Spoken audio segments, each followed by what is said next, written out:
I think you guys are wasting a lot of time naming things instead of understanding the things. You're eating a lot of overhead to just assign things you're going to argue about later.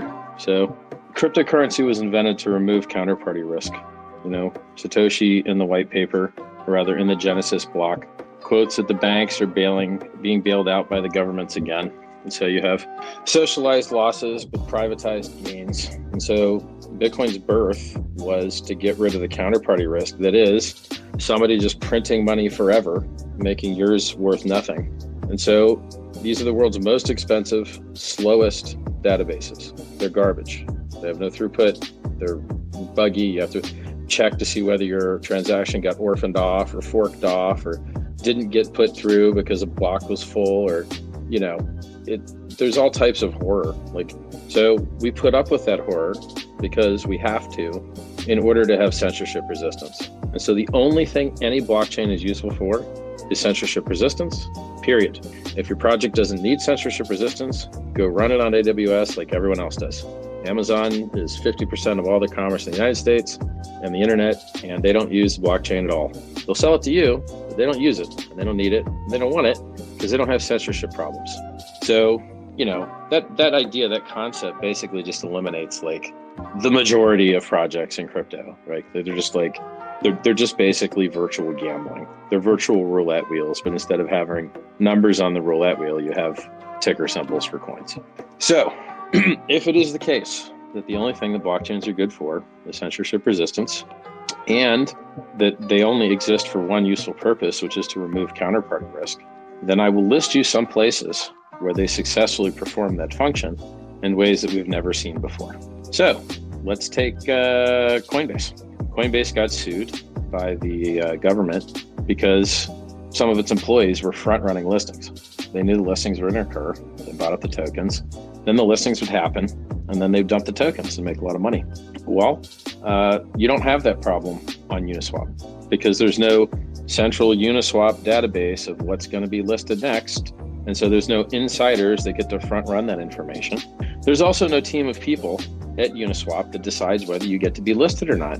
And I can assure you, there's a team of lawyers that sit at Coinbase to decide whether you get listed or not.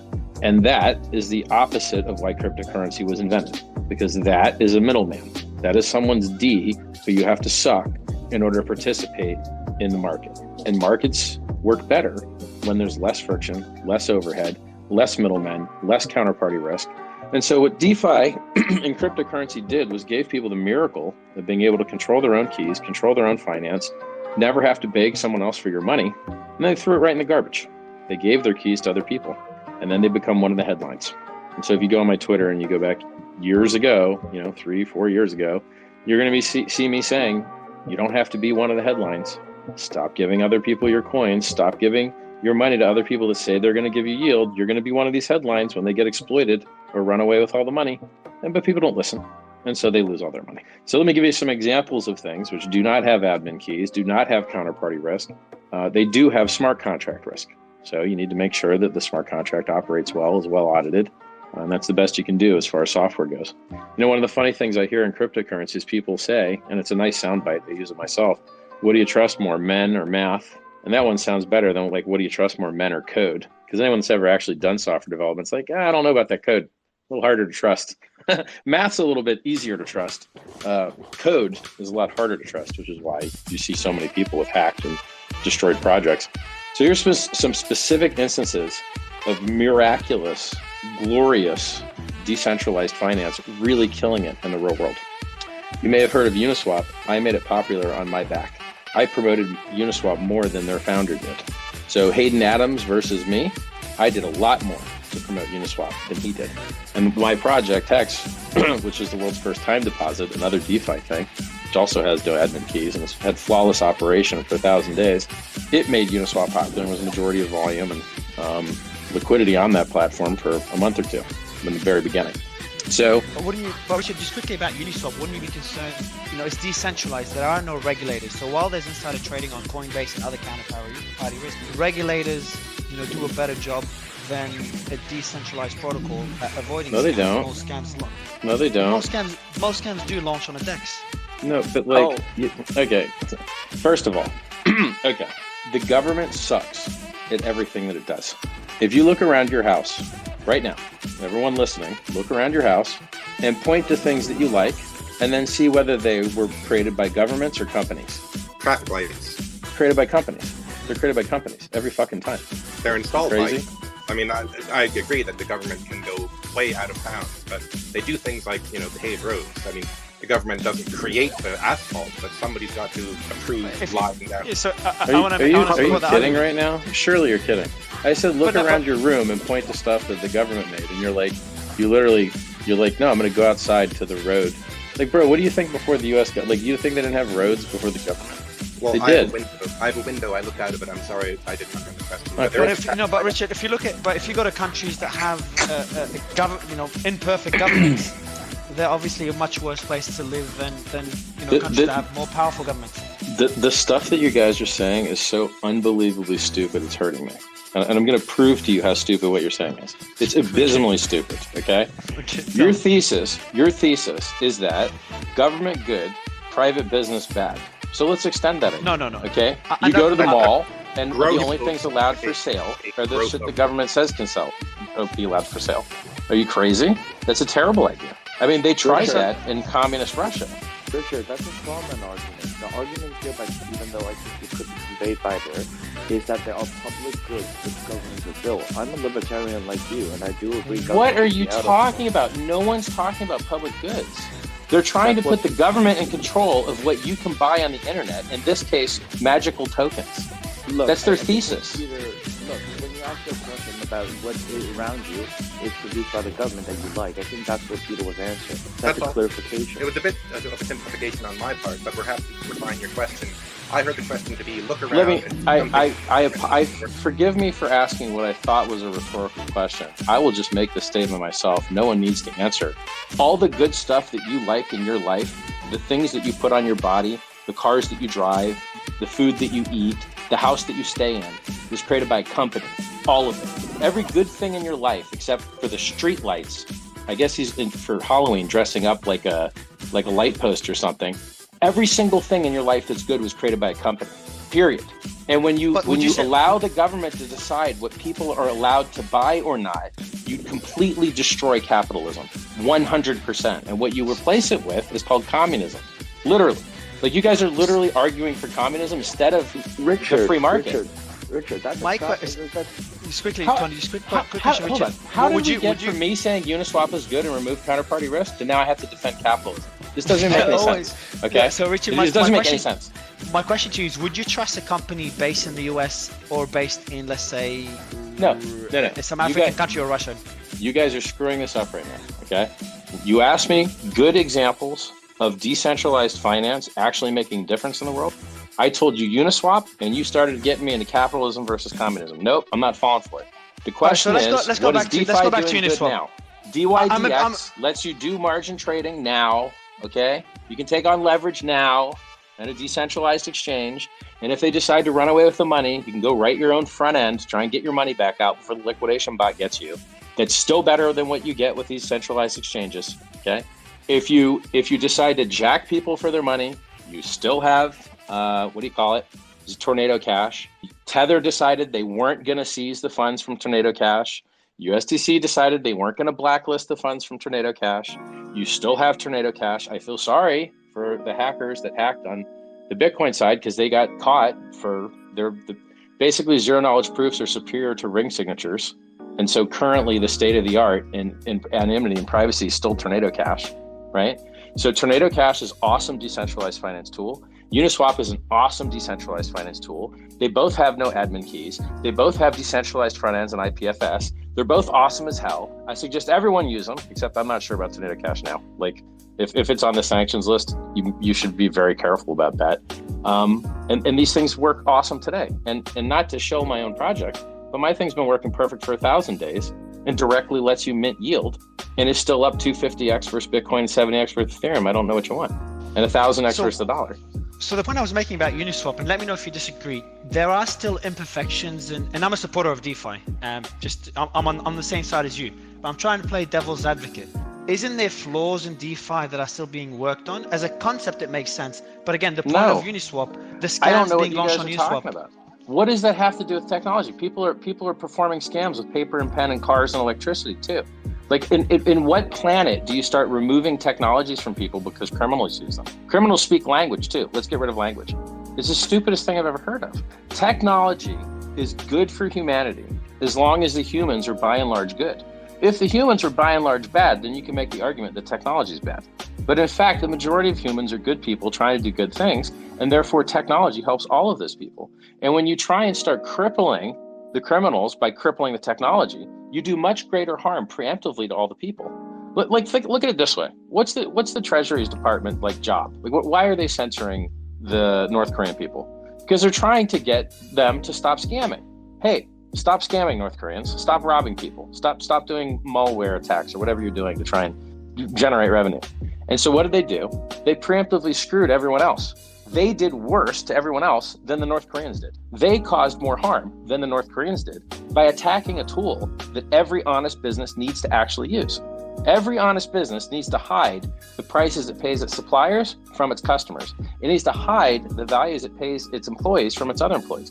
It needs to hide its customer list. You cannot do any of those things without mixing. Period. Fucking period. Sorry for cursing. So That's right. So what's your... Go ahead. You need mixing. You need mixing for capitalism. You need Uniswap for capitalism. You need people to be able to list things for sale with no counterparty risk, with no middlemen. You don't have to beg Coinbase to list you. It's such amazing innovation, is working so well. I don't know how it's not obvious.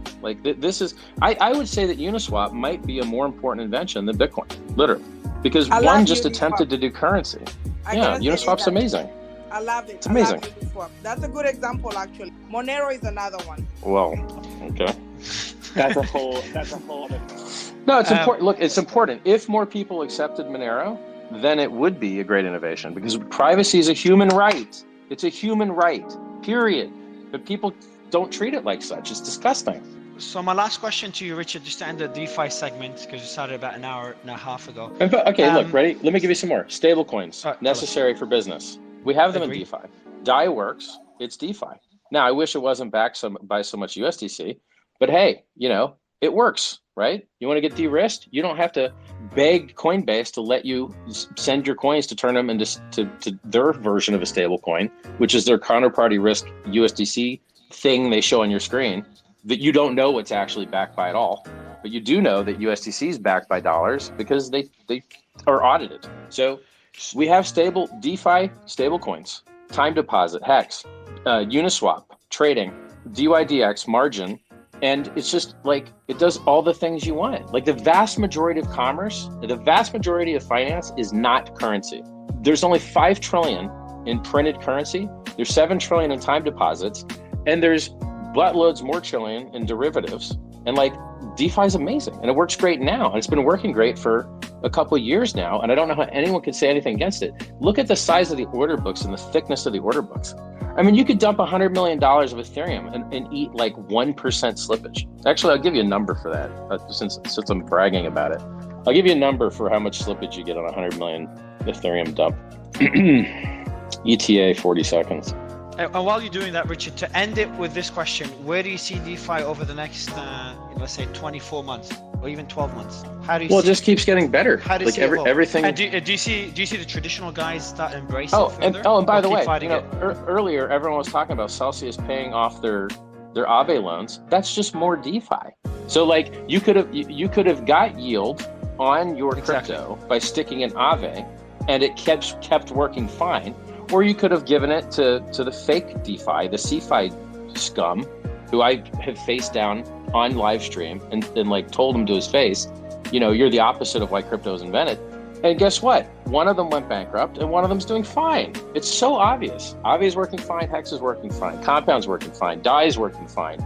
A ton of stable coins are working fine, Uniswap's working fine. Everything's working awesome. The only thing that sucks is that people launch scams, which they do everywhere. There's no shortage of scams across legacy finance, and crippling the technology won't solve that. What else? What more do you want? It does all the things. DeFi is amazing. Peter, I know you got your hand up, so we'll wrap it up. Peter, I'll give you the So mic. by the way, like my estimate on the 100 million dump was wildly wrong. I don't know. Either that or it's just not dealing. I mean, so like if you dumped $1 million, oh, I know why. I'm sorry. I did it backwards. Hold on. It's probably not wildly wrong at all. 100 million. You would eat a slippage of 2.38%. I'm amazing, Peter, by the way. What an amazing human I am. You could dump $100 million of Ethereum and only get 2.38% slippage. Go try that in any other market, bro. You know what? Go buy Coinbase stock. Go buy ticker symbol COIN and let me know how much slippage you get when you try and dump 100 million of it. LOL. Peter, I'll give you the mic to wrap it up. Thanks, Mario. I mostly agree, Richard. Traffic lights aside, I think we're simpatico on almost everything here. Uniswap is a massive innovation and it enables self-custody. And people need to learn that shouting about the primacy of centralized exchanges is not going to help anybody, because then it's just a whole race to get approval from our overlords. So the idea of self-custody and minimally viable communities is not going away. And yeah, there's going to be shakeouts where the scam artists and the pump and dumps, like, they come and they go. But eventually they'll find it harder and harder and harder to extract that capital, because people will have a language where they can understand these things better and recognize a scam coming from a mile away rather than just FOMOing in. So DeFi is here to stay, and we ain't going nowhere. And the other thing people gotta understand is, like, Uniswap token has nothing to do with the Uniswap thing. Uniswap has functioned perfectly fine without its duct taped on token, because people decide to speculate on the duct taped on thing. It has no effect on the underlying thing. Uniswap 1 worked awesome. Uniswap V2 works awesome. Uniswap V3 works awesome. And all these duct taped on tokens, you don't need to participate them. They're not like these things. So the reason I say this is because you're talking about like minimum viable community. You don't need a minimum viable community for Uniswap. As long as there's one LP that put a little bit of money and anyone wants to trade against it, that's it. That's all you need. 2 humans or 2 entities, an LP and anyone that wants to trade. No minimum viable community needed. Like, I don't want people to confuse DeFi with the duct taped on tokens. There are very few tokens that actually have any relationship to the actual protocol. So for instance, like I forked Uniswap because I forked Ethereum, and our fork of Uniswap, when it burns the coins, that actually makes an economic difference in the protocol. A lot of these, like Uniswap, you buy, you sell, it doesn't affect the Uni token. It's totally tangential. It has nothing to do with it. That's a good point. And then the last question I have for you, Richard, is the cascading liquid. Actually, the examples you gave with Celsius having to pay off their Aave loans. Can you explain to the audience how that means, before we start with the confessions segment, how that it technically means DeFi works and CeFi doesn't work? And you made that statement. It's a statement that many people don't understand. Can you explain to them why? Yeah. How that works? So I'm pretty much an expert at this. So you asked the right guy. In normal systems that have leverage, you have a very fast frequency at which you can check whether someone's collateral is still large enough to cover their position. And if their position moves against them, the collateral gets sold and it makes the lender whole. So you borrow $100 to buy Bitcoin, or let's say Ethereum. You borrow $100 to buy Ethereum.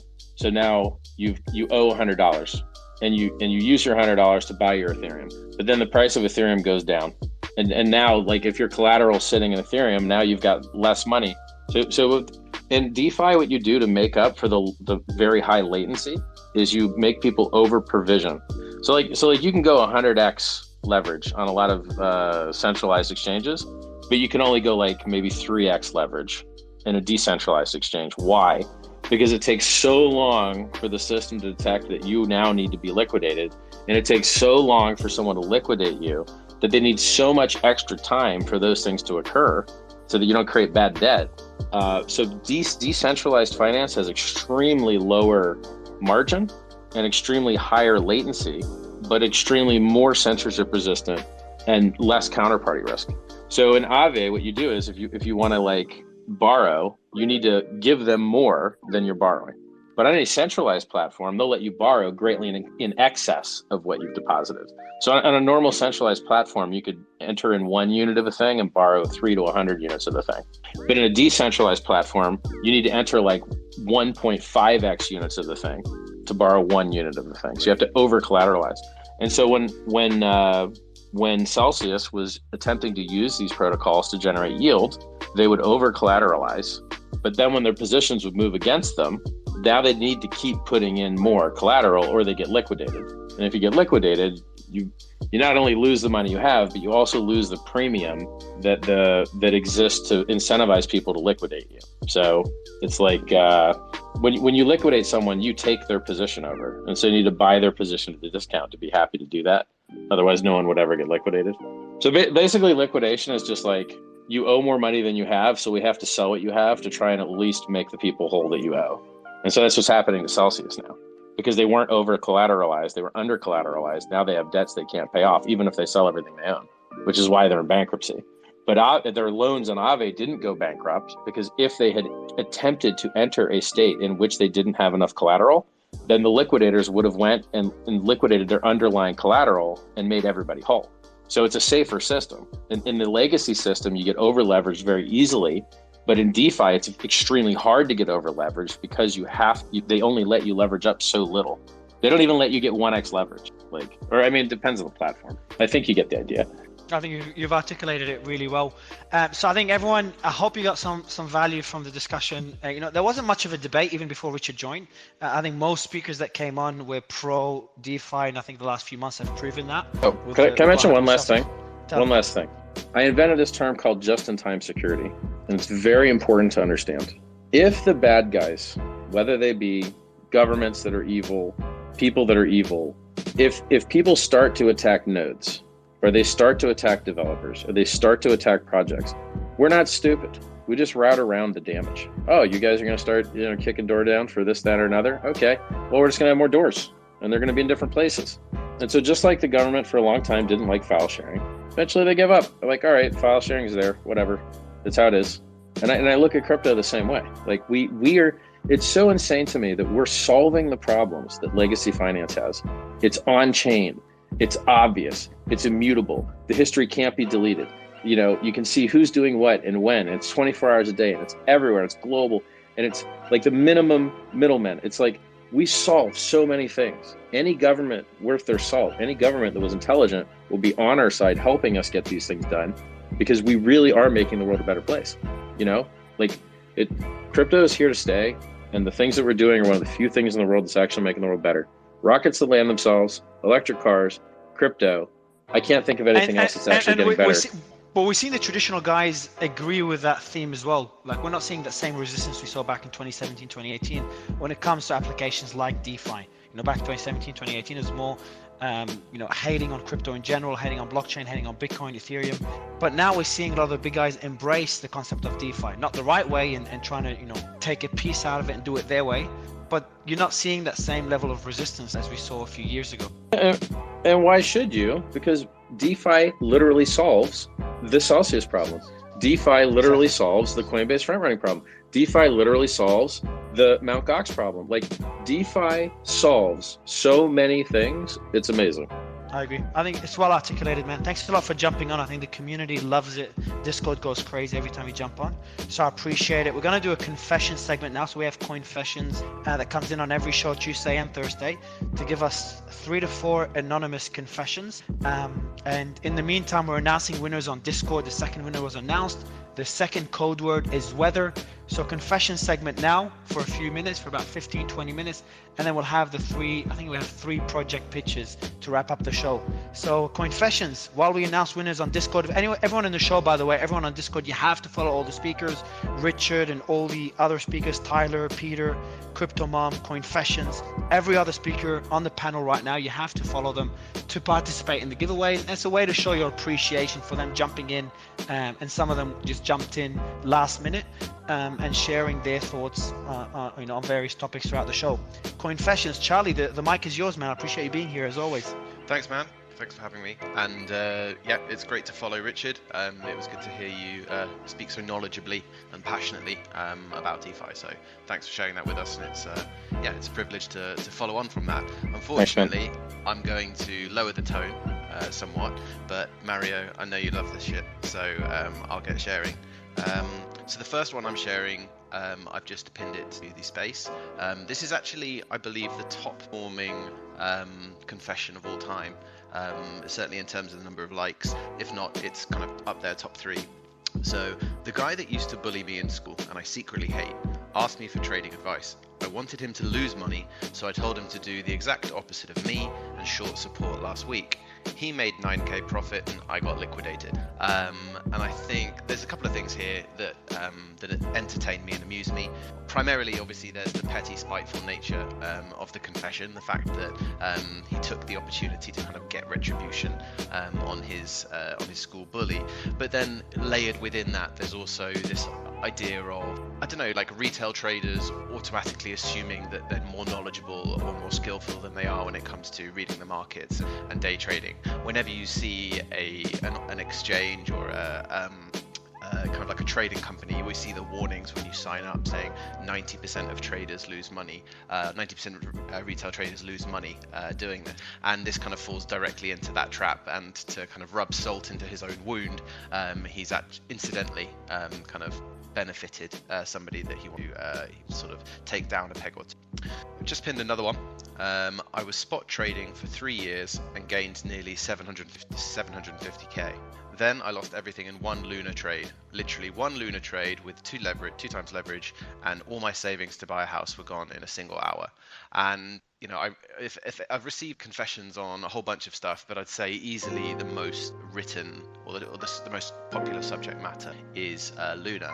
But this one spoke to me in particular because it goes to show how quickly things that take so long to build can be destroyed really quickly, financially and reputation-wise. That goes to our point as well, Charlie. Like, if you don't mind, if I just bring up the point of diamond handing versus trading. I know we debated this earlier today. We did it on Tuesday as well. It was a really sick show on Tuesday, and we discussed the concept of diamond handing. And you know, if you diamond hand the wrong project, thinking it's the right project, you get fucked. When the market corrects 95-99%, but people that made most of their money, including Bitcoin, you know, Richard in the early days diamond handed, correct me if I'm wrong, Richard, you diamond handed Bitcoin in the early days, and you got pretty sexy returns there. So would love you, since you're on the show, Richard, before we continue with the next confession, what's your advice to anyone, you know, looking at, should you look at selling when things are frothy, or just diamond hand, find the right project and forget about timing the market? I think the most successful tactic for profiting and speculation is to hold, because timing is extremely hard. I mean, I called the top on a day. Almost no one can do that, and I did it 2 cycles, and it's like nearly miraculous that no one else can do it. So but how many people could have held from like earlier? Like, look, you've got an asset. Like let's take Ethereum. In the COVID dip, it went down to 88, then it went to 5,000. Any idiot could have held for any period of time there, and we never went back to 88. Lowest we got over the last like 2 years is 880. So even a complete idiot that bought the bottom is up 10x, even if they sold the next bottom, right? Not that. But how do you know? Bottom, but how do you know you're HODLing or you're diamond handing? Product market fit. Product market fit. So if you have something that resembles a game, people will tend to get bored of games. That's part of the reason that I'm not bullish on NFTs. You can, like, there's a bunch of reasons, but that's one of them, is that, you know, things that are game-like, people will stop playing. But things that are more financial-like and have a more boring sales pitch and aren't Rube Goldberg machines tend to have more longevity. So if you want a couple technical ways to predict how much longevity a thing will have, there's something called the Lindy effect, which is the longer something has been used, the longer it is likely to continue to be used. That's one way. So something like that would tell you that Bitcoin is likely to be around for a very long time. The problem with that particular measurement is that it doesn't tell you at what price point. So you can still find cassette tapes if you want, but they're not a growth industry, nor are CDs, nor are records, nor are bards coming and playing in person for you. So the way that I like to know that what I've got is the right thing is product market fit. Are you on-ramping new users? Is it a durable walled garden? Is there a first mover advantage? Is it a durable first mover advantage? How's the logo? How's the community? Are people getting tattoos of it? Is there something that locks them in for a very long time? So, you know, in Hex, there's a guy that's got a tattoo of my name over my logo on his chest. I tried to follow him once on Twitter. He didn't like it. I had to follow him again. So, you know, when you've got people tattooing their body and locked up for 15 years, average stake length in Hex is 7 years, these people are not going to defect. So what happens is, as soon as someone sells their Bitcoin, all they say is evil things about it. As soon as someone sells their bag of anything, they want to buy back lower or just not feel bad ever missing gains again. And they just savagely crap talk the thing. Elon Musk secretly bought Bitcoin, pumped it, said you could buy cars with it. Then he secretly dumped it, quote, testing the liquidity, and then said, oh, this is bad for the environment. We're not going to let you use it for cars anymore. And so he bought it, pumped it, dumped it, and then trash talked it and savaged it afterwards. But he didn't even need to do that. Like, you're telling me the rocket scientist didn't know it used electricity? I don't believe that at all. The computer science major knows that it used electricity. He's lying. So, you know, and look, I just bought one of his Model X plaids for like 150 grand. So I'm still willing to buy his cars, even though he's shady in crypto. So I've got, look, quick question. You said you're against NFTs. I want to give you 3 NFTs. Tell me if the utility makes sense or not. So one of them is Etihad is doing an NFT. Now I know you might say you don't need an NFT for this. You can just use a centralized system. But would you, doesn't harm to use an NFT for something like giving you access to like business class at a discount, or to lounges? This particular thing, I am not a tax advisor or an accountant, and so I'm weary of giving this type of advice. But if somehow you found a mechanism by which things you may normally be taxed or taxed in a different way, then, that's on you, right? Imagine a world where no longer you purchase anything, you just buy the NFT for it. It's like, hey, you know what? I was going to buy this car and pay sales tax on it, but instead I bought the car off NFT and they just let me drive it all the time and there's no tax. It's like... I think tax regulations will catch on, but from a utility perspective, I got 3 examples, and funny enough, they're all 3 sponsors. But like you might say you don't need a blockchain, you don't need to decentralize it, but like this one is a museum. It's a real museum in the metaverse. Now, experiencing a museum without having to travel to a country, I know it's a metaverse. The art in that museum could represent an NFT, showing it's a digital representation of the real thing. Would that utility make sense for an NFT? That's my second example. So like when I'm on Pornhub, am I actually in a virtual museum? Because it looks pretty good in there. I like what I'm seeing. Yeah, you're just renaming. You just have a website with pictures on it, but now you renamed it, and it's now the metaverse. You're like, no, bro, it's a website with pictures on it. You're just renaming it. It's silly. So look, you might make money with any of these businesses, but I think the idea of you're just renaming websites is a silly idea. Fair point. Charlie, I'll give you the mic back. The next confession, man. Sorry, we digressed a bit. We do that a lot when Richard. Did we do all 3? I only heard 2. Wasn't there 3? Yeah, we got. Yeah. The third one, and I'll give you that one, and then we'll go to Charlie's next confession, because I know he has to jump off. The last one is I think that one I think last time you agreed, I think it was you that agreed that it made sense. It's one of my favorite. People experiencing the metaverse. Obviously, you wear a lot of beautiful clothes, beautiful brands to signal a certain identity, and you've talked about it as well. Wearing that same thing in the metaverse, would you agree that makes sense? So, we've already seen that successful with gun skins and Counter-Strike. We've seen it successful with hats and Team Fortress 2.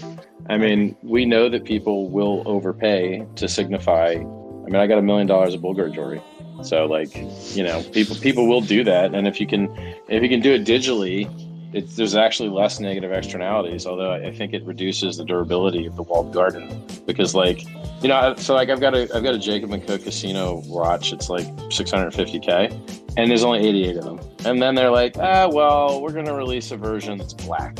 We're going to release a version with this other little change. And then they dilute the market by releasing these little special edition ones. Well, it's like, bro, that's coming out of my pocket. Every time you guys release another one of these things, you're competing with me if I ever want to sell it. And so the thing that I worry about in these digital products is that the thing that makes them have less negative externalities is also the thing that makes them so they don't have a good walled garden.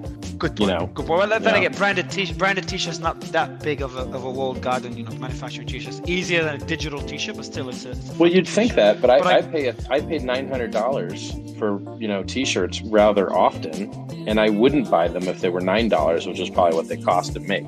It's like there's something magic that goes into these brands. Exactly.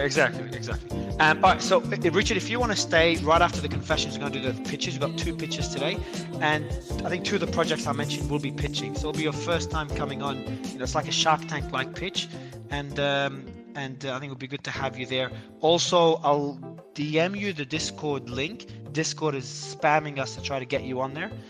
So if you want to peep in, I think they'll go. Have you guys noticed that every time I join, Tone Base runs away? It's really weird. I know. I try not to bring it up. But it could, Charlie, do you want to go to the next confession, man? And thanks a lot for being patient with us. Oh, that's all right. Have I got time for two? Do you think? Of course you do, man. I think the audience loves your confession, so two will be great. All right. So I've just pinned another one, and this sort of references back to the conversation that you were just you were just having with Richard about TradFi over leveraging and versus over leveraging versus DeFi. So I tried to take a loan from my bank near the Pico top both in 2018 and 2021. Luckily, I was declined both times. So this is, I guess, TradFi saving retail pleb from himself. But I thought that was particularly entertaining, and obviously they've got the ability to look back at it now and kind of be grateful that their finances are in obviously such a poor state that they haven't been able to speculate on cryptocurrencies thanks to TradFi. So I thought that was just quite an interesting one, because often everybody likes to shit on TradFi and argue the toss whether or not regulation is good or bad, but certainly in this instance, this person has been helped out by their local bank. And then the last one, I picked quite a dark one because Mario, I know you love the dark stuff. So I started with 30k of unemployment money. I made and lost 1.1 million in paper gains. My mum was so happy for me, she gave me the keys to her IRA on the way up. Tried to make her $1 million too. Lost 250k of my mum's real retirement money. Pain. She's my number one love of my life. But if I can survive and recover from this, I can survive anything. But hearing her voice shake as we try to figure out a game plan rattles my spirit. My heart and body have never hurt like this. And that's like, again, so one thing Charlie, you were there when I had a big argument with a lot of people about the whole WAGMI movement. Not sure if you heard of it, Richard, or any of the other panelists. WAGMI. Again, I have nothing against it because it's a positive vibe, but it's about we're all gonna make it. That's what it stands for. And I keep reminding people time and time again, crypto is or trading in general is a zero-sum game. In some ways life is almost like it's not, but in some ways it is. So for every dollar you make, someone else lost it. It's just important to keep that in mind.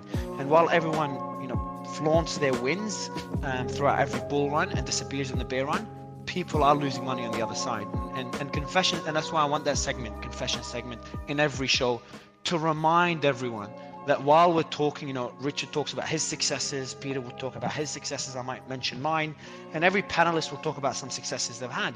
For every dollar any of us made, someone else lost it. Now, some could afford to lose it, big whales, etc. It's not true. Tell me. So, as a thought leader, I like to pride myself on things that I popularize and discover before others. And so, one, trading's net negative, not net zero, because there's a lot of overhead. A lot of guys staring at screens, blowing their whole lives, destroying their health, destroying their families, and enriching exchanges. And then those exchanges use that money that they took from the harmed people to go on-ramp new people to harm. So it's massively net negative. And then they also pollute all the airwaves with advertising as well. So it's not just this point. It's a good point. Just one thing I want to ask you about. What about the positive of the efficient allocation of capital, which is what it's meant to do? No, it doesn't. No, you're not smart enough to make good decisions to actually perform that function well. You don't know any of the underlying things that would actually cause that more efficient thing to work out. You're the person that does the opposite and only buys the things that you just heard about and amplifies the reflexivity and the volatility of the uptime, which is why people buy the things near the top, because that's the only time they could, because that's when they heard about them. You didn't hear about them when they were at the bottom. So the people that would help make these things less volatile and get the prices to be more accurate long term are the exact opposite in behavior of people that buy tops and sell bottoms, which is the majority of retail. Retail wants to buy tops and sell bottoms; they prefer it. So now so the first lesson is that these are not net zero; they're net negative. The second lesson is everything's paper game, and your wins are not someone else's losses unless you're trading. If you're actually just speculating, you can all win together. So when everyone moved to America and left Europe, everyone won. The Europeans got more space. The Europeans got more, easier to pass laws because less conflict. The Americans won. We utilized unused space. Everybody won. So the same thing happens when you create a new, superior economic system. So when everyone switches from the totally sucks, totally goes to zero, worst interest rates possible, worst counterparty risk possible, US dollar. And by the way, the rest of the currencies are even worse. The euro is down 33% versus the dollar over 15 years. And so if you didn't like the dollar sucking, boy, you'd hate to be in the euro. So if you sell all the houses at once, the price goes to zero. If you sell the gold at once, the price goes to zero. You sell the stocks at once, they go to zero. And since you live in a world where everything goes to zero if everyone sells at once, the game that you're playing is what goes up the highest, the fastest, and what has the least likelihood of going to zero and staying. And so, Bitcoin dropped 75%, Ethereum dropped 85%, Hex dropped 95%. When they bounce, which one's going to go up the highest? So with this, the position is, it's like insurance. When you give money to an insurance company, everyone else gives money to an insurance company. You're creating a giant pool of capital that if any person has a problem, they can draw down against it. But as long as you did the measurements right, and people in general don't have accidents at the rate that they're putting in, what you end up with is a giant pool of money that gets larger and larger and larger, which helps make up for the accidents people might have. And you can kind of look at a successful cryptocurrency in a similar manner. You've got people that are working jobs, they do savings, their savings stack gets larger over time, they save and save and save and save, that stack gets larger and larger and larger, the price of the thing goes up and up and up, and as long as no individual participant draws it down too hard, everyone gets to be golden forever. So, I bind Bitcoin at 50 cents, now it's 22 grand. All right, well, that's a 44,000x. Okay, so whose money did I take or jack or steal or whatever? And it doesn't work that way because it's all paper gains. So your real estate's paper gains, your stocks are paper gains, and your crypto's paper gains. And really the game that all of us are playing is everyone going to sell at once? No. Okay. And so what runs up the highest? Okay, crypto. And then, so stocks drop 30, crypto drops, 85, fine. But we're up, and that's how we went up 690 million% in Bitcoin, is by being more volatile. Volatility is the price you pay for the world's best performing asset. So in terms of the argument you made of net negative, so would you say trading, so I'm not a trader, I never trade, and I'm a shit trader. Would you say trading is, okay, exactly. Investing, so VC-like investing, obviously not all of it will be not net positive, but it is meant to be an efficient allocation of capital. Fail in 90, well, no, VCs 90% of their plays lose money. 10% has to do better than a 10x for them to win. So basically your one winner as a VC has to do 100x for you to make a 10x, because you've got to make up the other 9 out of 10 losing. And so if you have 100x, well, if you get 100x on one and you have 9 out of 10 lose, then your net is that you're up 10x total after accounting for the losers and the winners. So now it's as efficient as we found. So if we talk about mad gains, the maddest of gains is cryptocurrency. And look, I'm not shilling my bags, right? I'm very minimally shilling my bags. My thing went up 1,000,000% in 2 years. 1,000,000% before staking. That's real numbers. Real numbers. If you sold $1 million right now, you'd eat 2% slippage. Real numbers. So it's I think 2.3. So, but my point is, you should net negative gain. The thought leader thing, the thing that I discovered that no one else will tell you about, is that all of the gains are paper gains. All of your yield at the bank is inflation yield. All of your yield as a Bitcoin miners inflating the Bitcoin supply. All of your yield as an Ethereum miners inflating the Ethereum supply. And all of your yield in staking Hex is from inflating the Hex supply. And so since they're all paper gains, then which one runs up the most and is least likely to have everything draw down at once when you might need to sell? And the breakthrough, the understanding is that we can all win together. You don't have to, because we all are happy with our paper gains and because we're happy to keep adding to them like we do for our savings across our lifetime. If you're a good, smart human being, your saving stack grows over your lifetime. It doesn't get smaller. And so therefore we can all get rich together. It's possible. It's not net negative. It's not even net zero. Charlie, you had your hand up. Jump in then.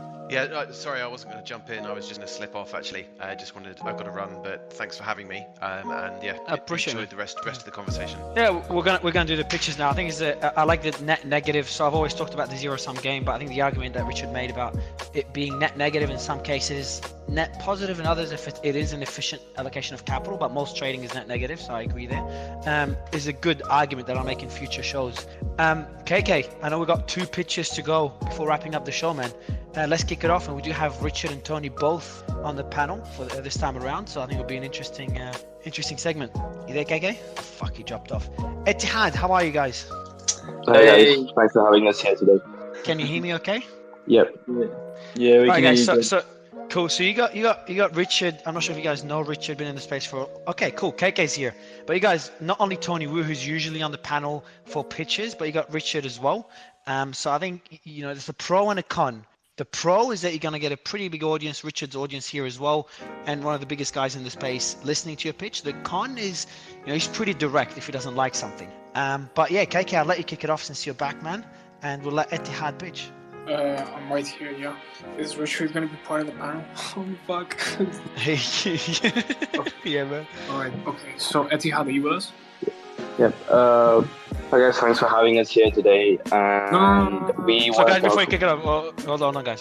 Prepare the timer, KK. So you got 90 seconds Etihad. Minute and a half timer, 90 seconds. Go, Mike is all yours. Right. So we're here to talk about our NFT collection today. So Etihad Airways is the first airline to step into the space in the space of Web3 with some real-world utility, especially in NFTs. So our supply is limited at 2003 NFTs, and our artwork is designed around our 787 Boeing 3D models, featuring the art of Manchester City and the Formula One Abu Dhabi Grand Prix. So we really take pride in sort of building utility at the core of the collection. And to emphasize more on that, when you purchase the NFT, you instantly get silver status on Etihad. This means that you get access to a business class lounge, priority check-in, extra baggage. And to be honest, you don't even need to fly Etihad to gain and spend these miles, and you can do it on American Airlines, JetBlue, Lufthansa, Air Canada, and tens of other airlines. So we're currently about 80% sold out and only 400 NFTs on the supply remaining. And we'll be closing the sale in a few hours. I think the host will soon pin our tweet to the mint link, so just make sure to grab one of the last few NFTs left. So, after the close of the sale, we want to focus on building one of the first decentralized governance systems by a brand. So our holders, our EY01 NFT holders, get to propose extra perks that they want. It could be, potentially limitless. It could be anywhere from first-class priority boarding or a guaranteed, inaugural flight tickets. And it could be quite literally anything.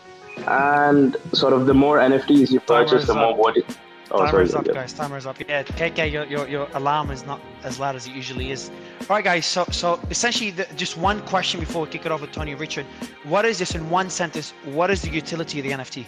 Just one sentence. Yes. So it gives you the sort of digital membership pass that you can trade, and it gives you the perks such as lounge access and stuff like that. So I travel on an almost weekly basis. I'm an Emirates guy because I'm in Dubai. So the utility makes sense. I think the question that Tony and Richard, other than regulation, will be why a blockchain, but maybe that's where the hype is. Tony, do you want to kick it off? And obviously, Richard, you can unmute anytime with any questions. My question is, actually, Richard, I think you're probably going to ask the exact same question. On a tax level, how do you guys account for that? Nah, I'm going to avoid that. I'm too crypto to want to ask a question that lame. But yeah, I hear you. I mean, look, so I Googled it. Etihad, if I'm even saying it right, its lounge access is $25 to $75 a visit. Apparently, if you go to their most expensive one I found, it's $200 or $125 or something. It's just if you have found a way to arbitrage lounge access, fine. I'm okay with that, But I have a feeling what's more likely is that you're just going to exit scam and not actually be able to fulfill the thing that you need to. Because if you're selling the NFT once, but then you've got lifetime costs from it. Did everyone just got muted or? Yeah, it looks like everybody got muted. Yeah, I think Mario just mispressed. I'm muted now. Yeah, no, I'm not pressing it. It glitches by itself. But yeah, from a taxation perspective, have you guys considered that? Richard, we're trying to bring you up. Twitter's just glitching. But go ahead, guys. Sorry, did you say from tax perspective? Yeah, from a tax perspective, and then sticking to. So Richard made another concern. I know you guys are. It isn't officially backed by Etihad. We verified this because they tweeted it from their account. Verified it with them. So I'm not too worried. Richard's point about utility and being an exit scam, they've got too much to lose reputationally when it's an. Yeah, I mean, when it comes to the reputation, it's not just the lounge access that we're actually providing. I know that Etihad, the NFT account who's pitching, they didn't get to talk about the NFT tier and what we've got on the roadmap. So I know that the silver tier status is good utility, but it might not be something that's long term and something that may be worth the money. What's really worth the money and what's worth the NFT is the NFT tier that we're making after this, and it's a decentralized governance system.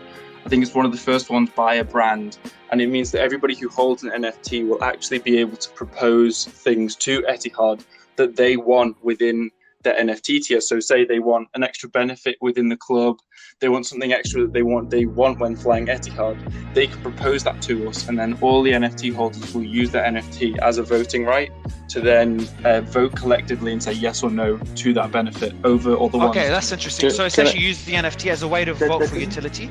Can I just say, can I say that like an NFT actually being associated to a real company is statistically improbable beyond all belief, like extremely rare.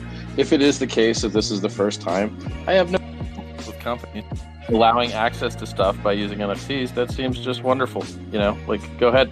You already use a digital system to allow people to access your thing or not, and now you're just slapping a JPEG on it.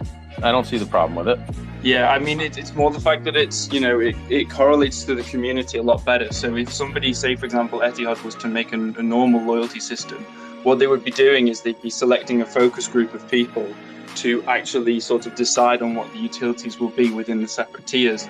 Now, what we can actually do is we can get the people who would actually be flying Etihad and actually use the NFT and be flying with Etihad all the time to essentially get them to vote instead of using a focus group, if you know what I mean. Yeah, I think that, look, to be honest, look, most NFT projects launch pictures and then try to build up utility on top of them. In this case, you know, you're trying to have a reason for having an NFT, which is, you know, allowing voting rights, which is like, a step in the right direction. And at least you're launching with a utility and maybe adding pictures afterwards. You know, I've seen projects launch with a utility with a purpose. Hey, get the NFT to have access to XYZ, to SaaS softwares, whatever it is. And then the pictures are just a representation of it if you want to add an identity. So for me, I think it's like when I looked at, just FYI, I'm going to give you a bit of critical feedback, and I'm going to be honest. I think you're underrated as a project for this particular reason.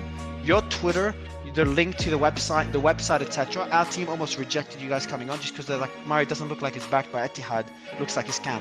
So it's just from a presentation perspective, I think it's not doing you guys enough justice, not enough press around it, because you're above most other NFTs that we've seen or that, you know, ping us to come on the show. So that's it's a plus. Richard also made the point that, hey, why not have an NFT? At least, you know, there's a reason to have it. And Richard is, just so you know, guys, he's generally very critical of NFTs. He was part of the debate. Yeah, this is the closest you'll ever see me being like, yeah, that's what to be honest, like Richard, the organizer of the show, he's like, Mario, like, are you sure you put Richard on the panel? Like, you know, what's going to happen to the projects? They're not going to be too happy. But I replied to Romy, I'm like, I think it's going to go well, because I think he's going to, because we've had this discussion before. So, you know, I'm playing with fire, but I think, Richard, you I don't see a problem with it. I mean, look, man, if you have a nightclub and you're just like, yo, if you have this NFT, you can come in. Seems legit, you know? Exactly. Okay. You know, if you got extra spots in your little place where people sit down in the airport and you want to, you know, you could give them to people who wear pink shirts. You can give it to people that have the thing that you want. Like, that seems fine. I think the thing with the NFT tier is, say we propose a benefit to somebody that it goes outside the normal traditional loyalty system route. So say, for example, what we're thinking of doing in the future is actually adding sponsorship efforts of Etihad into the tier. So it doesn't constrain within the normal Etihad Airways experience. We can actually then add on, say, for example, something to do with Manchester City, an offer to do with them, or we can go to the Abu Dhabi Grand Prix and add offers to do with them as well. And it really expands the possibilities that you can do within the loyalty program, and it makes it a lot more seamless as well. I think everyone would be totally cool with all of these kind of projects if people just didn't overpay for the stuff. I think the biggest problem is not the projects. I think it's the speculators that fund with them usually. Which are pretty dead now. Like the NFT volume collapse, and we're seeing like when you have real utility and utility that can be quantified, then prices relate to that utility. But when you have just promises and a picture, which again, I'm not against, it's just much harder to price. That's where speculators come in. Like, it's hard to speculate with this access card because you can see the value, you can go on the website, see what the price is.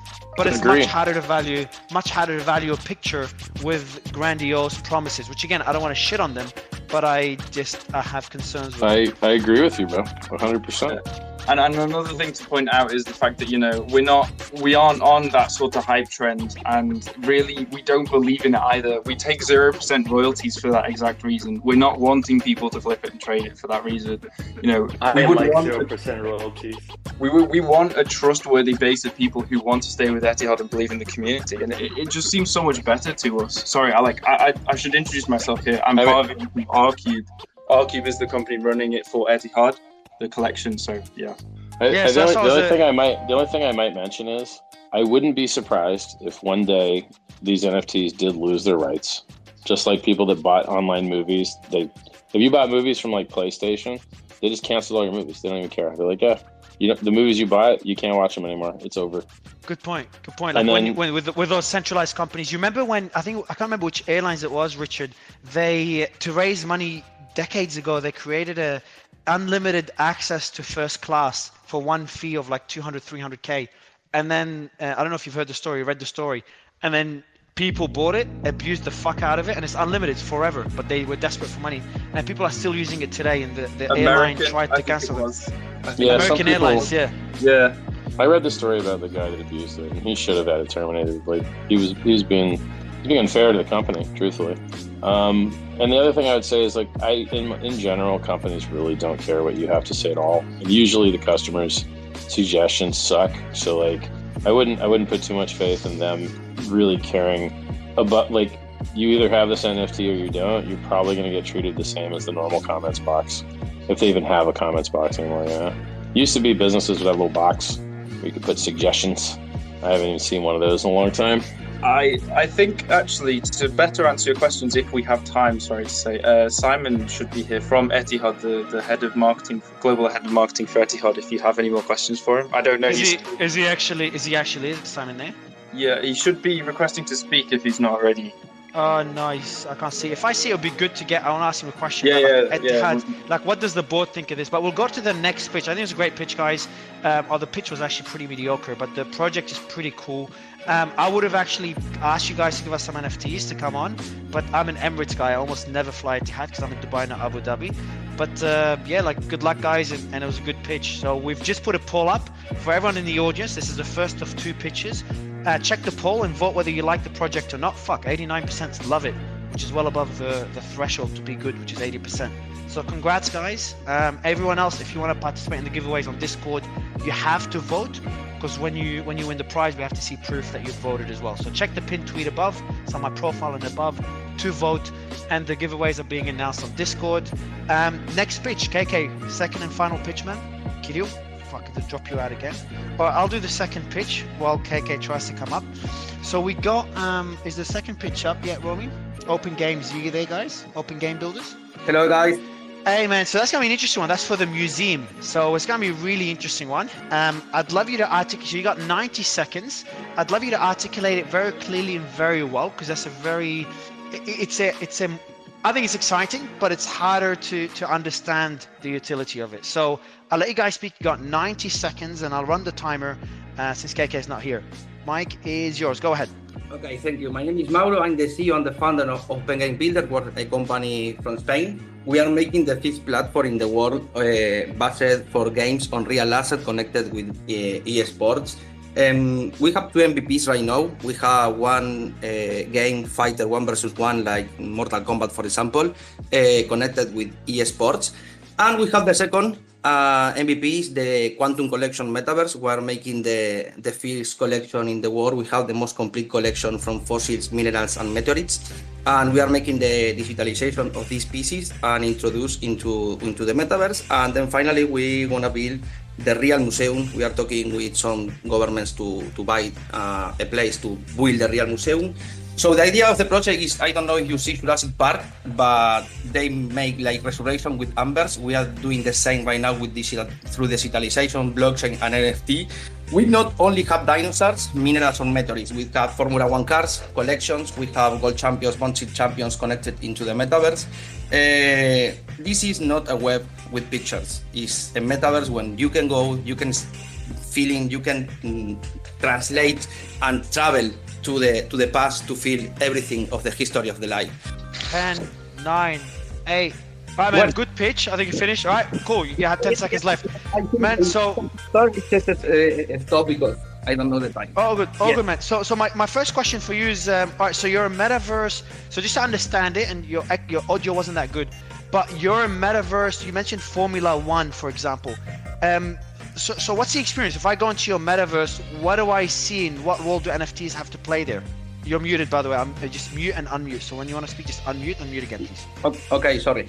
We're a company, and we are making our main work is make the transition of big name companies into the metaverse. For example, in Formula One, we have our partner Campos Racing from Spain, and they have a collection from cars like the first car from Alonso, for example, who used to win the World Championships. So we go to make the digitalization of this.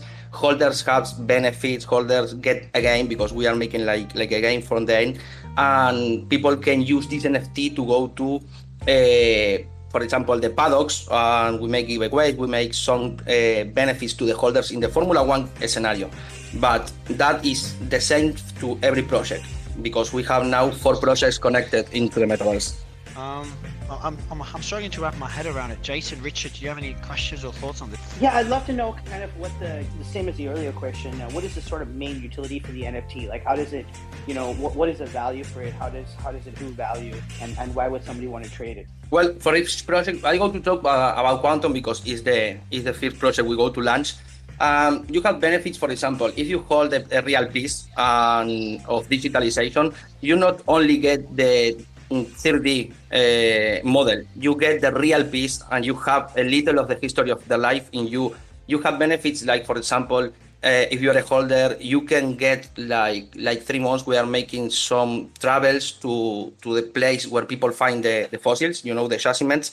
So we are giving these benefits to the holders. For example, you can get free pass in the real museum, you can get free pass, or you can sell the entrance in the Metaverse museum. You have a lot of benefits. You can go more deep in the web. You have everything there, even perfectly detailed, because it's a lot of information. It's a project with a lot of work inside, And by the way, don't feel bad, by the way, Open Games, Twitter just glitched. A lot of people just suddenly got kicked out, FYI. So don't feel like it's your pitch. Don't worry.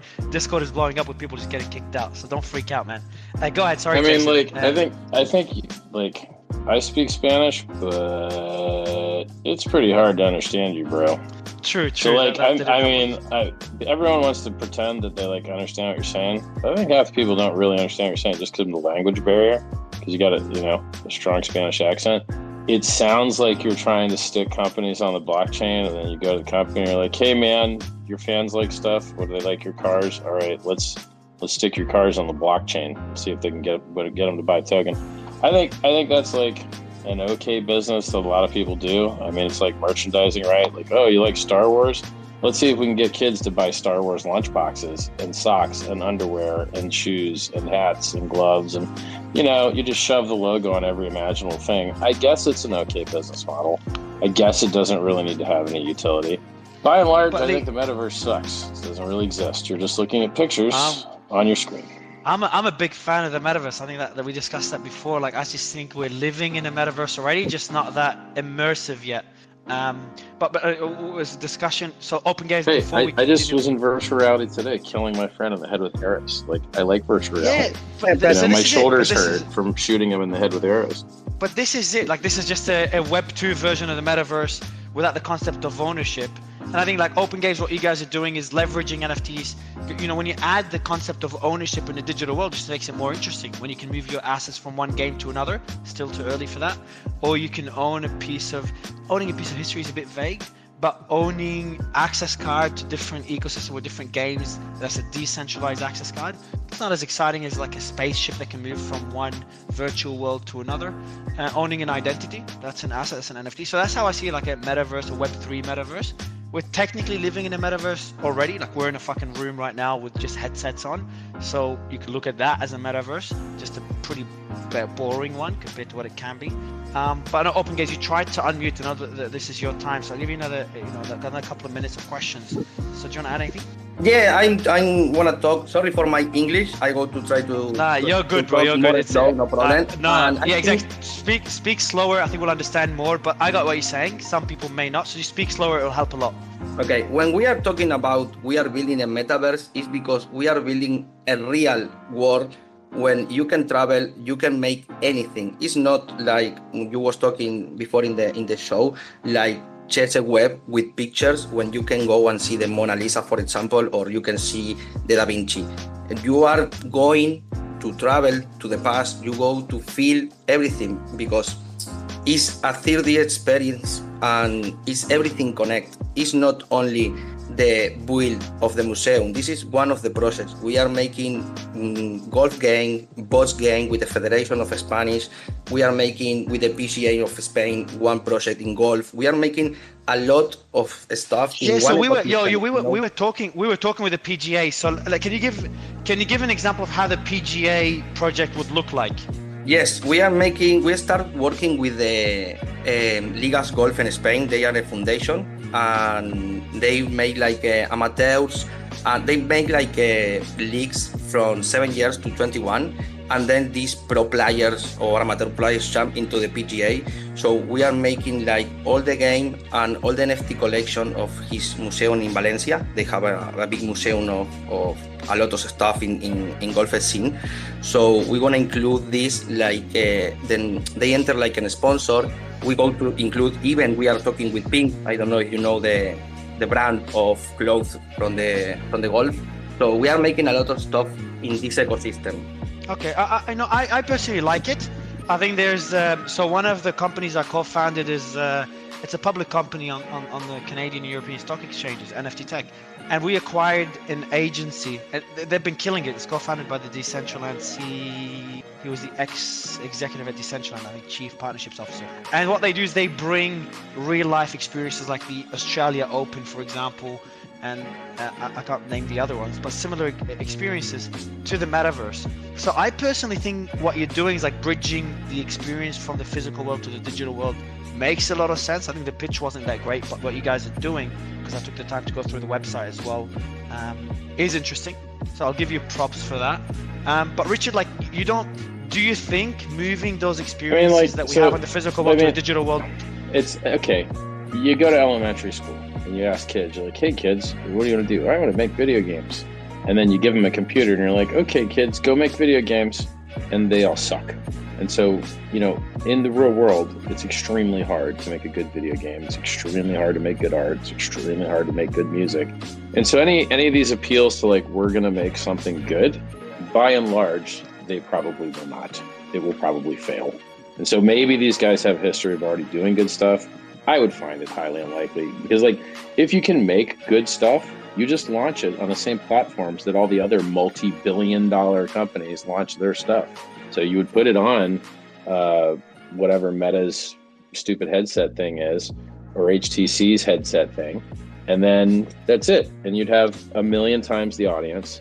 Maybe you'd only have 100,000 times the audience. But you'd have 100,000 times the audience. You'd probably have 10,000 or 100,000 times the revenue.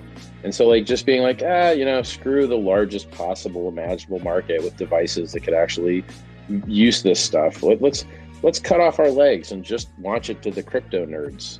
Like it's silly. So like I was addicted to games for 10 years. I have a pretty high bar for the kind of game I prefer to play, which is currently none because I kicked the habit. But if I hadn't kicked the habit, I don't think a blockchain game would be what I'd play. Yeah, like I agree. Can I answer to Richard one question? Of course, yes. Speak slowly, bro. Just for your own good. You go ahead.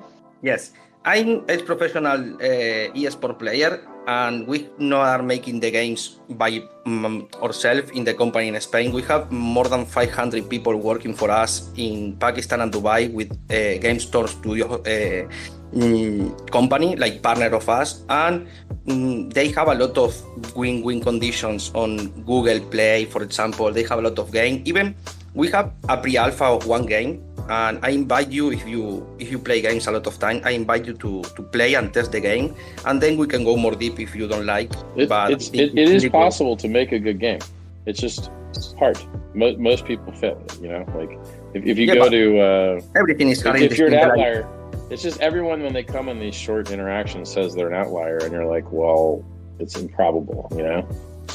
Yes, but we have to try. It's like if the big companies are not entering in the blockchain, because the normal gamers hate the word blockchain or NFT. But if you change the mind of the people and you make a transition of these eSport professional players and the gaming scene into a platform easy to play, like Steam, for example, that is what we are making on Phantom Foundation with the support of the net. So it's more easy to bring more people and make the transition for the future. So we are building in the worst scenario possible and thinking in the future, because people have to play and people go to enter in the blockchain. So you have to get the vision. I'm a fan of it. Like Tony had to jump off this space because I was chatting to. He has a call that started 16 minutes. I want to jump off just because I don't want to hear people's random pitches. I'd rather them buy coins that go up 100x than any of this other stuff. Look, even if the stuff you're doing is awesome, it's like, yeah, but they could have took that same money and bought something that's going to go up 100x. I'd rather see them make life-changing wealth. You know. You can't say some of those projects pitching can't be the next 100, 200,000x. You just don't know which one it is going to be. Axie was pitching to raise money back then. Decentralized pitched to me and I said no, which I know you might not believe in them till this day, but they had incredible so I giving props for the pitches. And I think you didn't shit on them either. I think like for you not to shit on a pitch means that was a pretty good job vetting them. But it's true. I usually savage them, and this is the least savagey I've ever been. I know, man. Like I wish you can see my WhatsApp group. The guys behind the scenes running the show. If you could see their chats, they're gonna crucify me for getting on the panel. But it worked out pretty well. I think both pitches are good. It did, man. The second pitch is great. Anyone that wants to vote, you have to for the giveaway. That was the final pitch. It's pinned above. Mario. Can we get everyone here to go play with their free coins on the testnet so they don't get wrecked on the real net? Go use your free coins on testnet, guys. That's it. They don't even know what I'm talking about. Go on Pulsechain.com and use your free coins. Play around with them. Hey, you want to know a game that's on the blockchain right now? It's the most awesome game on the blockchain right now. It's free. You can't lose money. It's called Go Play with Your Free Testnet Coins on Pulsechain.com. It's a copy of all your Ethereum coins and all of your weird tokens that you like from like 6 months ago. They're sitting there. Go play with them. Richard, one final question to you, man. Market conditions. We ask you this question every time you come on the show. You still bearish? You still think we'll Grayscale. Grayscale. 33% discount. You're not getting a sustained bull run until it goes away. That's it. Until the Grayscale 33% discount goes away, which is a free 50% more money if it just went back to parity, a free like 70% more money if it traded its normal 20% premium, you're not getting a sustained bull run until that goes away, in my opinion. I don't think anybody is so stupid in Wall Street to be just like, oh, I could have a free 70% profit by buying this thing that's totally actually secured provably. I don't think that's the case. Like, I think you're going to keep getting downside. Richard, and did we do our historic 85% dump? No, we did. Are the NFT guys still pitching? What was the bottom of the bear is when the NFT guys finally give up pitching, and when everyone is like, yeah, we give up. This stuff's dead. I'll tell you this. So two things. First, what Bitcoin? How much did it correct? We didn't hit 85%. What was it? 75. It doesn't mean you have to hit 85, but I get your point. You think that, but there's actually a really big difference between 75 and 85. And so this is another one of these thought leader things where I got to teach everyone the way to see this. When I tell you that Bitcoin dropped 75, Ethereum dropped 85, Hex dropped 95, I make them look all similar. But I can do the opposite of that as well. And they're both true. So I'm going to do the opposite for you. When something drops 75, you've got 25 left. When something drops 85, you've only got 15 left. The difference between 15 and 25 is like an extra 50%. When something drops 95 instead of 85, you've only got 5 left instead of 15. That's an extra 3x that you have to go to make up the difference. That's an extra 66% dump.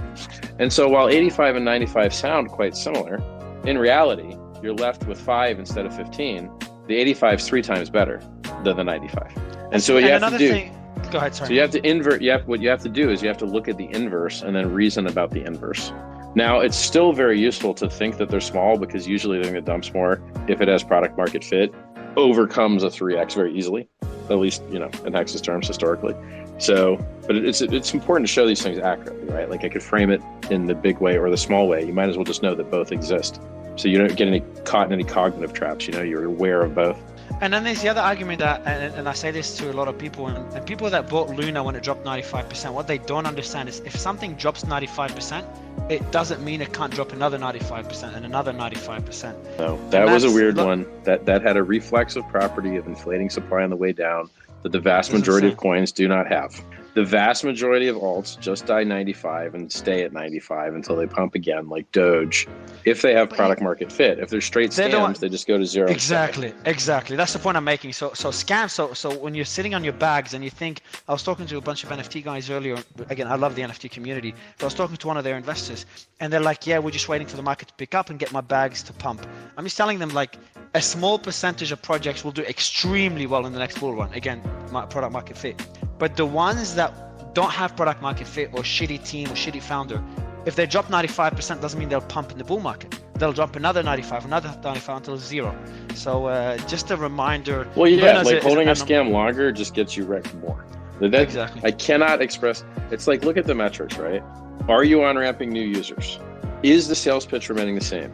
Do you have a durable moat or walled garden? You know, are the fundamentals getting better? And I think for a lot of these things, like, so for instance, okay, what was the first NFT project? CryptoKitties. Okay. Yep.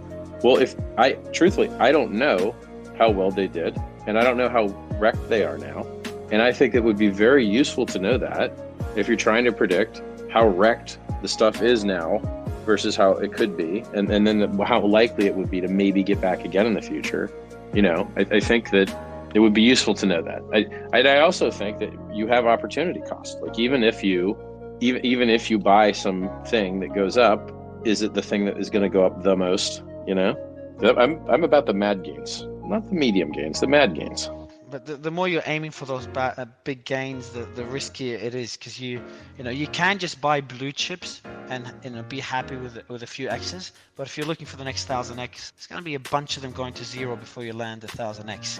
So it is a tricky balance. Maybe the recipe is to go with founders that have a history of doing 1000X and 10,000X stuff. Maybe, I don't know, but I am biased because I did it 10,000X. So. Congratulations for that. Gary, I know you have a hand up, man, and good to have you. Yeah, love the show. Love it when you have Richard on. Really appreciate it, Richard. Thank you very much for Hacks. Really excited about Pulse, all that good jazz. Just wanted to come up on stage real quick and slight correction. The first NFT project out there, pre-CryptoPunk NFT, is ENS. I forgot. ENS, Ethereum Name Service, which I know Richard's not the biggest fan of, but I hate it. Yeah, but is the smart contract for the .ethers is completely without admin keys on the blockchain, and if the only thing you got to worry about is your name expiring, and the only attack vectors if the DAO was attacked and the prices did increase. But yeah, just get your Web3 username app.ens.domains. You could learn more about your ENS. We did a segment. Gary, we did a segment on ENS domains a few weeks ago, and actually bought a 3-digit ENS domain live. So but I don't like Richard. What's the other side? Like, sure. Okay, so you have smart contract risk. When you just have someone send to an address, you don't have any smart contract risk. You generated the address. You have your own entropy. You're not worried about some centralized entity jacking it. Now, okay, what if I go to the people that are the country of Ethiopia and I negotiate with them to take over the .eth domain? And now the dum-dums, they go and type your .eth, right? Like Vitalik.eth, they go type it into the URL. Now they're gonna go to a website I control. Is that a good idea? Should we be training our users that they should be typing in .eth things in the browser? There's a totally different mechanism by which it operates than any other actual top layer domain name, because Ethiopia owns ETH and Ethereum and nothing associated with it does, which is why you don't go and type hashtag ETH on Twitter and see an Ethereum logo. You see an Ethiopia logo for a year. Now I think it expired, they didn't renew it, but you're not going to see an Ethereum one because Ethiopia owns it. So I don't like the counterparty risk. I don't like someone else getting rich selling something that I own, okay? So let's say I own richardhart.com, and now someone registers richardhart.eth. Oh, now they're squatting my name that I built the brand for, that I invented. They're violating my rights. I have to beg some company to assign me my URL. I don't like any of that. I don't like someone else getting rich on my name. And what happens now if I at one time did control the stupid thing, which doesn't even work when you paste it in the browser and has smart contract risk, but let's say magically that I did own it for a little while and I lose my keys or I get hacked. Now what do? Now the hackers get paid on that forever, because instead of doing the smart thing, the intelligent thing, the thing that we all invented from the first place, which is you know people's name and number by social consensus, and then you send to it. Sometimes with a test transaction and then a verification to make sure that there was no man-in-the-middle attacks. Sometimes not. But like, the cryptocurrency was invented to get rid of counterparties. And this is an entity that's getting rich as a counterparty. Cryptocurrency was invented to remove middlemen. This is a middleman, and it trains people to do the wrong thing. And I hate everything about it. And in addition to that, one of the founders about that villainizes and demonizes me for reasons I don't really understand. So I don't like anything about it. And you don't like it seems terrible to me. Why is someone else getting rich on squatting this new fake TLD, which isn't even TLD? It disgusts me. It makes no sense. Yeah, Richard, you bring up a lot of good points, and a lot of those points that you're reading about this, Twitter, you can say about Web 2 protocols. What I come to is that, you bring up a lot of like really valid concerns. Some of those valid concerns have been addressed. Some of those valid concerns are in the process of being addressed. And if people do things incorrectly, then there's no helping them, because if somebody does get their wallet hacked, then yeah, maybe they lose their NFTs, maybe they lose their blockchain identity, their ENS name. They also lose, all the coins in that wallet and a lot of other situations like that. What it comes down to is that the human readable blockchain-based naming layer, ENS protocol, is out there in a way that has, there is a token, but there's no VCs. It's built on builders. It's out there that is the most decentralized human readable naming system that's allowing people to create identities and to add on a human, readable layer. And it does add, it's true, it does add a layer of a layer of things to know, a layer of risk in the middle. If things, it can be seen as being safer as just using, someone's IP address as opposed to, using a domain name. But, with some of the problems like the .eth, the ENS believes in a responsible naming space. So the only decentralized naming is the .eth. It is, taken out of the DNS space, and at the same time, it's forward compatible with ICANN, which means that other people can play. But in terms of the blockchain-based people, Web3 people, and I'm also not a big fan. You mentioned a lot of points. I'm also not a fan of the squatters. The squatters aren't fun, and it's not cool when we're squatting on the name. And yeah, what so I can say is once you do secure your name, once you do secure your name and you secure your crypto and your NFTs properly, then that name is yours, and then you have an identity. And then if you follow best practices, it just gives you a layer of opportunity, even though there are legitimate risks that Richard and I talk about. Well, I gotta tell you, for a guy representing something I hate, I like you. You seem great.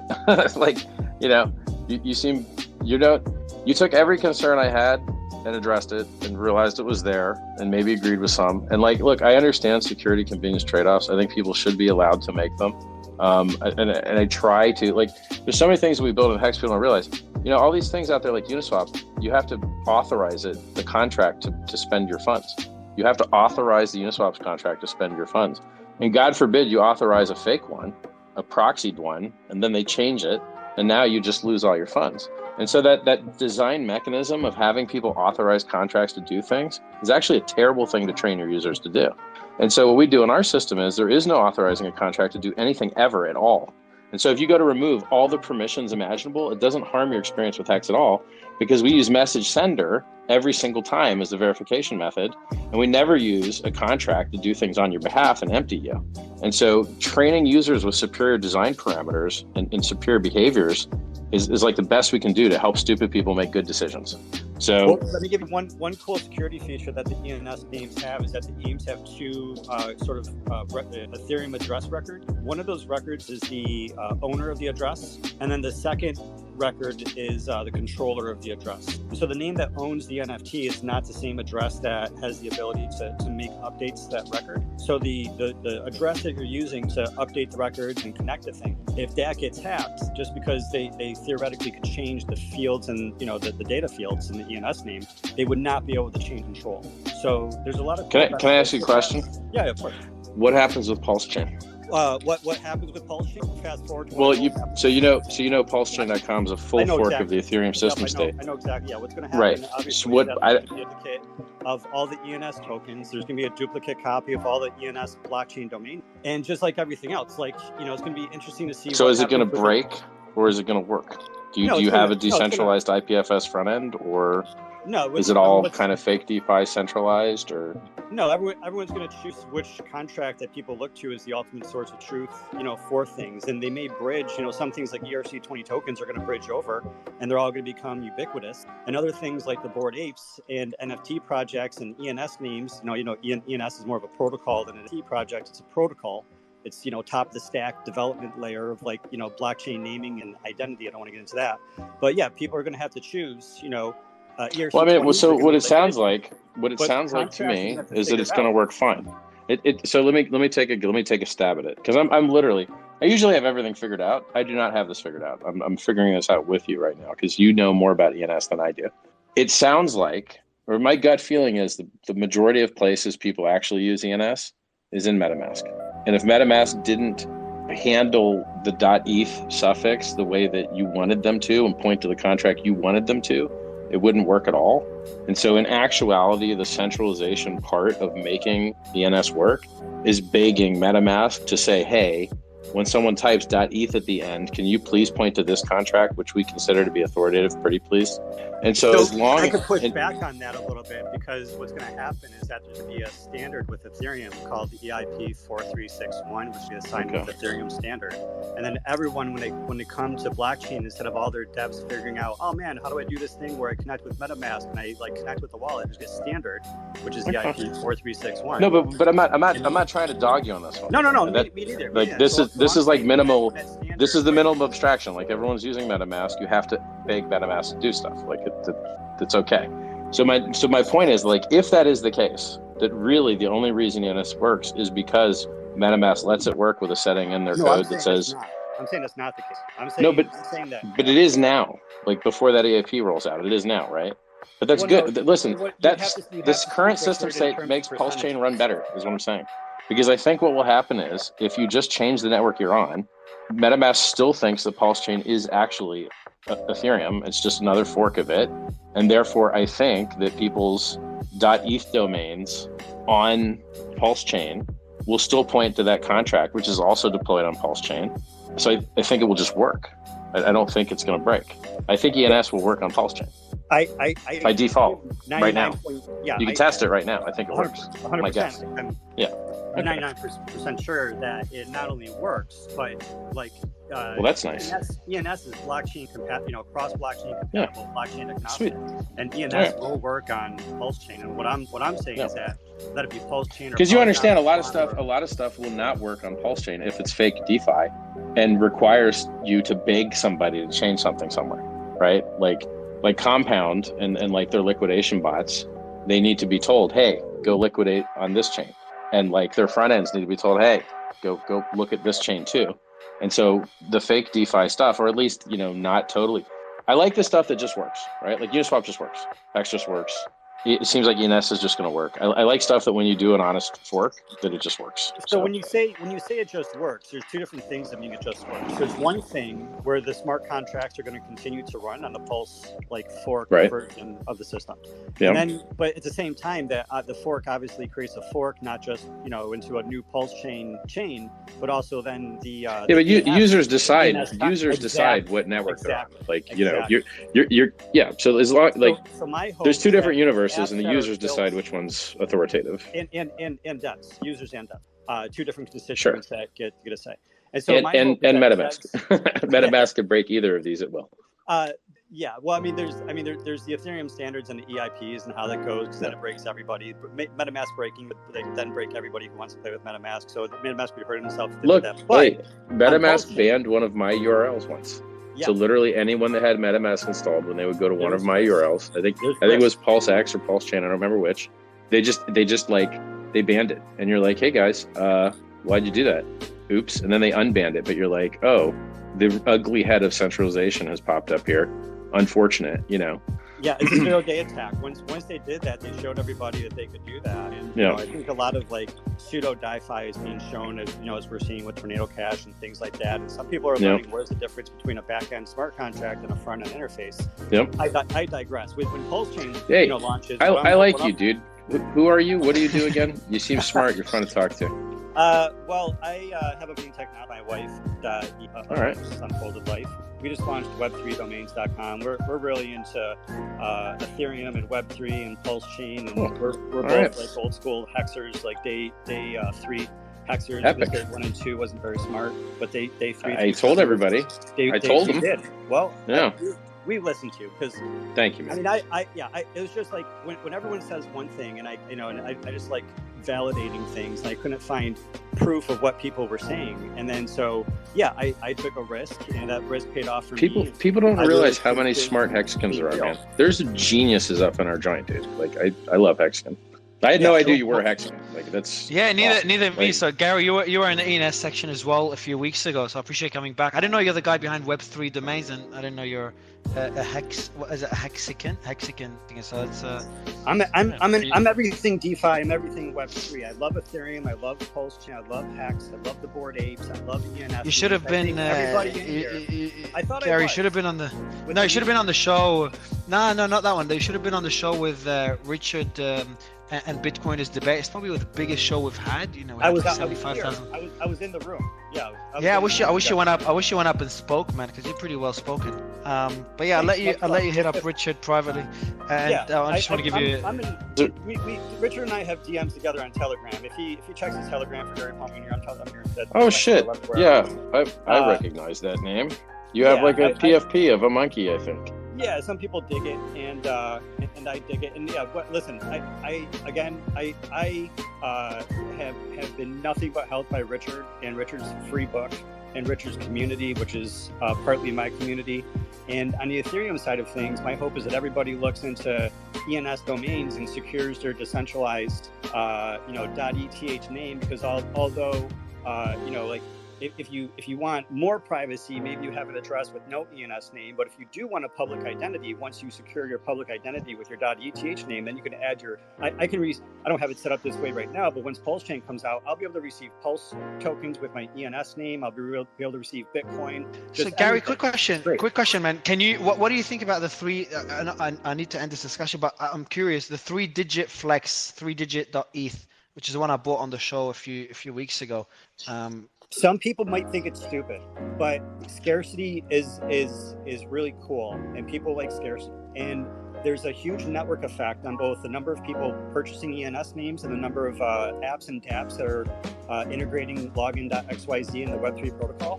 And so as ENS becomes more popular, and we just hit 2 million names in 8 days, we just added on 100,000 new names, so a lot of names, a lot of apps, dApps adding on, signing with Ethereum.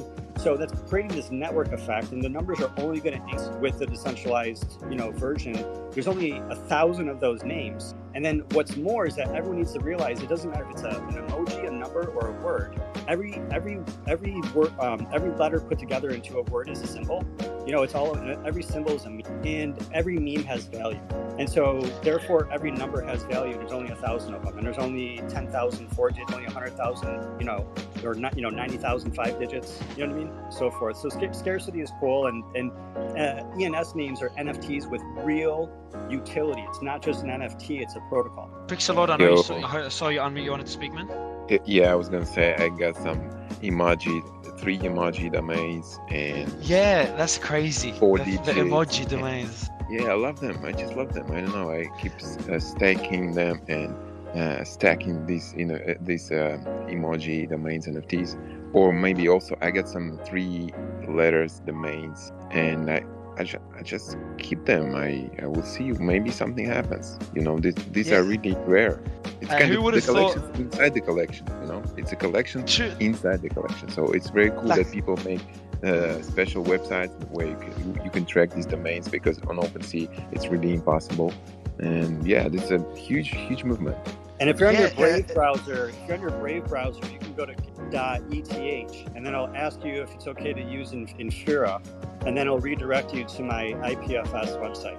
Do you want to know something funny, Richard? We talked about jewelry in the last discussion about NFTs, and you talked about your diamond. Did you hear about the Tiffany pendant they made just for people that own a punk? And they make your punk into they only made 100. So Tiffany made pendants purely for punk owners. They only did like a couple of hundred of them. It was like 30 or 50k a pump. So that's the first time I personally ever buy jewelry, because I felt like it kind of Web3 related, and it was a good flex. But maybe if you got a no, Richard. I'm looking at a picture of one right now, dude, and it looks real not good. No, Richard. Yeah, I know. Richard, let me try pitching this to Richard. This is what you get. First of all, somebody owns a CryptoPunk, and it's a unique design. And then they get to not only get they get a real physical limited edition of 250, gold jewelry, diamond pendant, a physical thing, and they get the NFT. And now, Richard, they have a set. So when they can now sell the Tiffany's jewelry, and someone will be like, not only do I want the pendant, but I want the original punk that goes with it. And it now adds value. Like all three things together create like a new level of value for that collection. Yeah, let me do you some verbal combattery here real quick. Hey, people are stupid enough to overpay for bad art. Now they're stupid enough to pay for the same thing digitally, even more. We fucking reloaded them twice. Lol. Okay. Oh, man. Well, it was a good way to end the segment. It's if the damn art were cooler, it would be more legit. You know what I mean? No, so I'll tell you. No, Rich, we didn't add this. So it starts with a pendant, but they're building it into. They're going to add more utilities to it because it's represented by an NFT. So it could give you exclusive I'm gonna access to some copy every Tiffany one events. of these things for my NFT. When my NFT comes out, I'm going to do all of these silly things too, and then I'll be more friendly towards them. You should. And you should do like you try to do exclusive drops for like a punk or an ape community. And then you start adding utility to it. Like you do an event, they get exclusive access to it, or they get exclusive access to a drop that you're doing, whatever it is. So that's what Tiffany's doing, adding more utilities to it. And welcome to the dark side. How do you feel about exclusive access to a 95% double? Hex drop Richard, 95. Richard, anyway. Pleasure to have you, bro, man. It was a good segment. I hope you enjoyed it as well. Thank you, guys. Thanks. It's been awesome, really. Thank you. Thanks a lot, man. Thank you. Bye, everyone. It was a pretty fucking cool show, to be honest. And Discord, I know you guys are going crazy to have Richard in Discord. You just got to convince him. I did a tweet, tell him to jump in, put a link there. Thank you for watching. If you enjoyed this video, be sure to check out this video here, and my previous one here. Be sure to like, comment, and subscribe for more content.